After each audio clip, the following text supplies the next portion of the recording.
₹50 शायद बड़ी रकम नहीं है, पर ये ₹50 किसी की ज़िंदगी में बहुत बड़ा बदलाव ला सकते हैं। चलिए तो सुनते हैं आज इन ₹50 की कहानी। एक शख्स पैदल किसी रास्ते से जा रहा था। उसने देखा कि सामने एक बिजली के खंभे में पेपर चिपका पड़ा है और इसमें कुछ लिखा हुआ है। उसमें लिखा था कि कल इस रास्ते से गुजरते वक्त मेरे ₹50 कहीं गिर गए हैं। मुझे ठीक से दिखाई नहीं देता है। कृपया इस रास्ते पर कहीं भी किसी को भी मेरे ₹50 मिलें तो इस पते पर पहुंचा दें। नीचे लिखे पते को पढ़कर उस शख्स का मन वहां जाने का करने लगा। उस शख्स ने पते को याद किया और उसकी तरफ बढ़ने लगा। वहां जाने के बाद जब उसने आवाज़ लगाई तो देखा कि गली के आखिरी में एक झोपड़ी है और वहां से एक बूढ़ी औरत लाठी के सहारे बाहर निकल कर आ रही है। उस शख्स को मालूम हुआ कि वो वृद्धा वहां अकेली रहती है। बूढ़ी औरत के सामने आने पर उस शख्स ने कहा, माँ जी, आपके ₹50 जो गिरे थे वो मुझे मिले हैं, ये रहे आपके ₹50।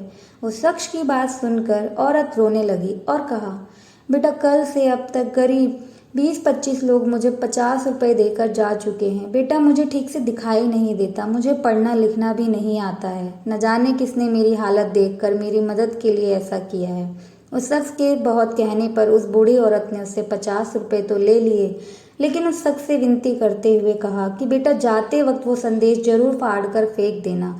न जाने किसने मुझ पर तरस खाकर ऐसा किया है। उस शख्स ने सिर हिलाते हुए बूढ़ी औरत की बात पर हामी भर ली।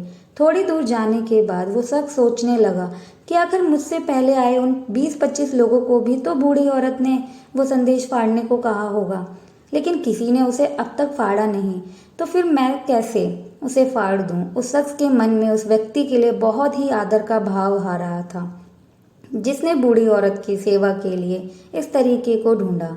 उस शख्स का मन उस व्यक्ति के लिए कृतज्ञता से भर चुका था।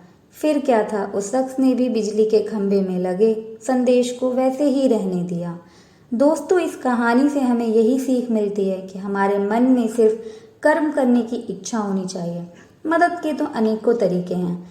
अगर हमारे अंदर किसी की मदद करने की इच्छा हो तो हम किसी न किसी रूप में जरूरतमंद की सेवा कर सकते हैं। इसीलिए कहते हैं, कर्म तेरे अच्छे हैं तो किस्मत तेरी दासी है, नीयत तेरी अच्छी है तो घर में मथुरा काशी है। Thank you so much. Please like and subscribe.